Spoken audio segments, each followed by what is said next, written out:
चले नमस्ते सबको मेरे दोस्त लोग को। आज मैं यहाँ कॉलोनी मंदिर का टूर करूँगा आप लोग को। टोनी पलट ये कॉलोनी का मेन गेट कितना खूबसूरत बनाया है, वाह। और ये है स्तूपा।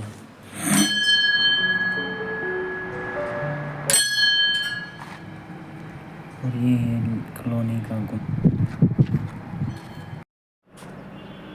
और ये मंदिर का गेट का डिज़ाइन कितना खूबसूरत बनाया है, वाह। और अंदर मंदिर के अंदर ये दहलीनुमा का फोटो और अंदर बहुत सारे मूर्तियाँ और ये महात्मा बुद्ध का मूर्ति सजाता हुआ और शाही और मंगल बुद्ध की मूर्ति और यहाँ पे बुद्ध की